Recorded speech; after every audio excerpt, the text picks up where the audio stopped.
សួស្តីបងប្អូនអរគ្នាបាទថ្ងៃនេះគឺខ្ញុំចង់ចែករំលែកបងប្អូនទាំងអស់គ្នាទាក់ទងជាមួយនឹងបញ្ហាណាហ្នឹងហើយអញ្ចឹងគឺសម្រាប់ account Facebook បងប្អូនអរគ្នាតែងតែជាប់មានបញ្ហាបាទបញ្ហាដូចនេះណាបងប្អូនអរគ្នាបាទហ្នឹងហើយអញ្ចឹងកាលណាដែលបងប្អូនជាប់បញ្ហាដូចនេះហើយដូចបែបនេះហើយគឺមានចំណុចសំខាន់ណាហ្នឹងហើយ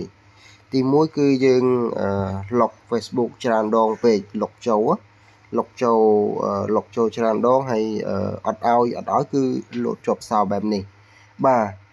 ចំណុចទី2គឺដោយសារតែយើងបានចាក់សោសុវត្ថិភាពណាកាលណាដែលយើងចាក់សោសុវត្ថិភាពគឺវាលោតបែបនេះអញ្ចឹងណាហ្នឹងហើយចំណុចទី3គឺដោយសារតែមានគេ hack ចូលហើយគេព្យាយាមវាយចូលតែអត់ចូលអញ្ចឹងណាអត់ចូលគឺលោតបែបនេះអញ្ចឹងណាបងប្អូនអ្នកនាងកាលណាតែលោតបែបនេះអានឹងគឺយើងសន្និដ្ឋានថា Facebook របស់យើងត្រូវបានគេ hack តែគេ hack ចូលអត់បានណាហ្នឹងហើយទាក់ទងមួយបើសិនជាយើងចង់ឲ្យគេ hack ចូលបានបងប្អូនចុចទៅលើហ្នឹងទៅវាមានប៊ូតុង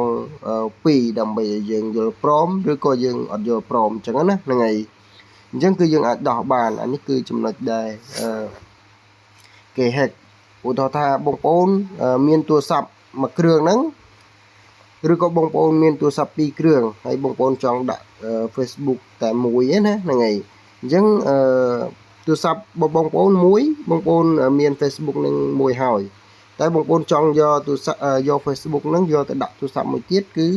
បងប្អូនត្រូវតែ log ពេលដែល log គឺលោតសោបែបនេះគឺបងប្អូនត្រូវទទួល confirm តែបើសិនជាបងប្អូនអត់ confirm ទេអត់បានទេអញ្ចឹងណា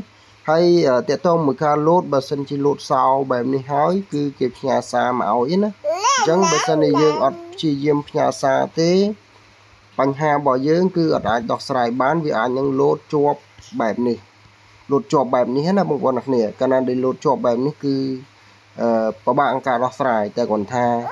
ការដោះស្រាយវាមានរយៈពេលអញ្ចឹងណាហ្នឹងហើយអញ្ចឹងគឺតកតងជាមួយនឹងការដោះស្រាយវាងាយទេបងប្អូនអត់ពិបាកទេអញ្ចឹងណាហ្នឹងហើយអត់ពិបាកសម្រាប់ដែលបងប្អូនចេះតែបើសិនជាបងប្អូនអត់ចេះទេគឺវាពិបាកអញ្ចឹងណាហ្នឹងហើយអញ្ចឹងយើងលុកចូលកន្លែងនេះក៏អត់ចូលកន្លែងណាក៏អត់ចូលអញ្ចឹងគឺយើងមានវិធីក្នុងការដោះស្រាយផ្សេងទៀតអញ្ចឹងណាបងប្អូនអ្នកគ្នា